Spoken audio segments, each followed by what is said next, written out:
안녕하세요. 저는 이번 139회 합격한 조현미라고 합니다. 우선 저는 25년도 9월에 처음 등록을 해서 정규반 그 용어까지 다 하고 모의고사 1, 모의 2반까지 하고 이제 이번에 합격한 케이스고, 우선 첫 회가 138회 때 시험을 봤다가 필기 때 54점을 맞고 떨어진 다음에 이제 두 번째 때 이번에 붙게 되었는데요. 우선 저는 공부하게 된 동기가 이제 이 건설업계에서 일할 거면 언젠간 딸 거 그냥 빨리 따자라는 생각으로 좀 빨리 시험을 준비하게 돼가지고 이렇게 공부를 하게 되었고요. 그리고 저는 이제 공부 시간을 어떻게 분배했냐면, 이제 전 다행히도 이제 현장 생활을 하는데 이제 사무실이랑 숙소가 가까워가지고 퇴근하고 나서 이제 숙소에서 밥을 먹고 그다음에 사무실로 다시 돌아와가지고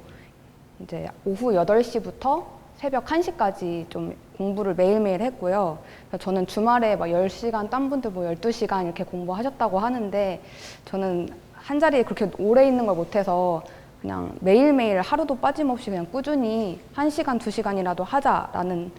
느낌으로 이제 매일 그렇게 공부를 했고, 그래서 공부할 때 가장 어려웠던 거는 이제 아까 뭐 어렵다고 하셨는데 저는 시간이 항상 좀 촉박해가지고 시간이 모자랐던 게 좀 많았고, 그리고 이제 공부 범위가 너무 방대하다 보니까 이제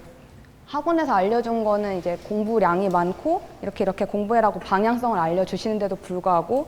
이제 저는 저만의 공부법을 좀 찾는 데까지 시간이 오래 걸렸던 것 같아요. 근데 이제 거기서 제가 가장 도움된 게 이제 아까 제가 모의고사 2번까지 했다고 말씀드렸는데, 이제 10to10을 저도 10to10을 하면 박창문 교수님이 합격하는 인원이 많다 해서 10to10을 제가 실력이 안 되는 것 같은데도 이번에 1회차 때 떨어지고 나서 다시 한번 해볼까 해서 10to10을 처음으로 한번 등록하게 됐는데, 저는 개인적으로 이 10to10을 정말 추천드리는 게, 우선 다른 사람들과 이 답안지를 비교할 수가 있고, 그리고 이제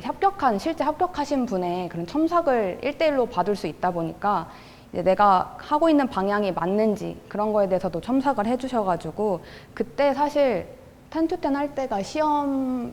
한 3주 정도밖에 안 남은 시점이었는데 전 그때 틀이 좀 잡혔어요.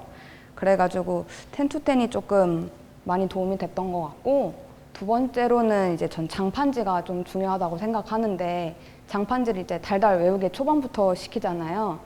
근데 솔직히 장판지를 외우면서도 이걸 어떻게 어디에 써먹어야 될지 감이 좀 안 잡혔는데,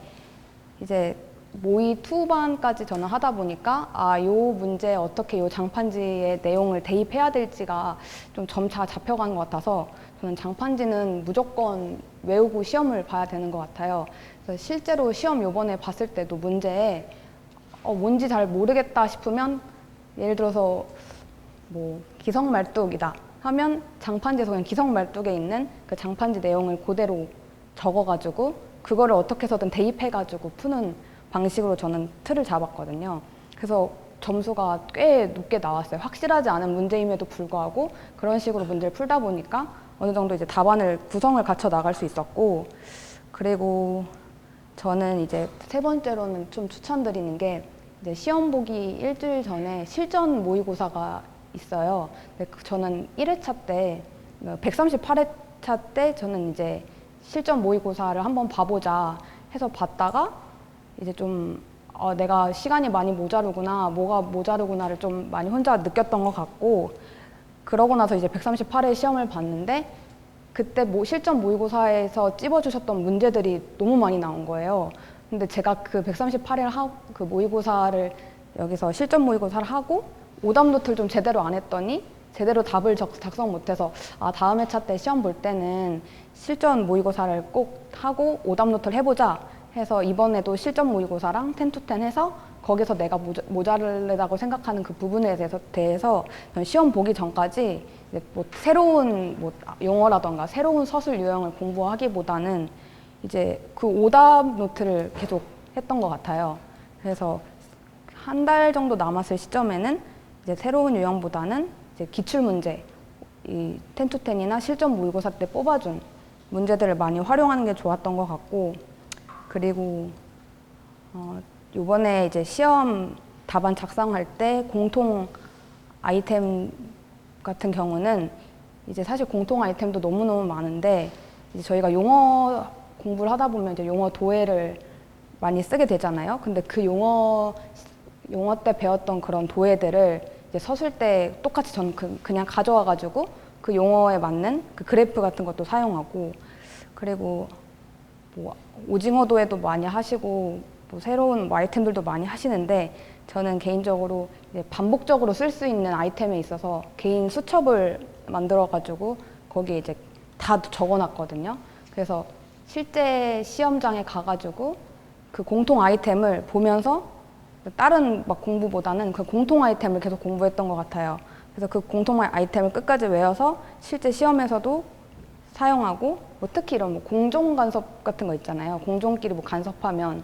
뭐 그런 문제들은 사실상 어디에나 다 활용할 수 있는 그런 그래프들이 있어서 그런 걸 많이 사용했던 것 같고, 그리고 저는 답안 이번에 하면서 좀 도움이 됐던 틀이, 이제 용어에서는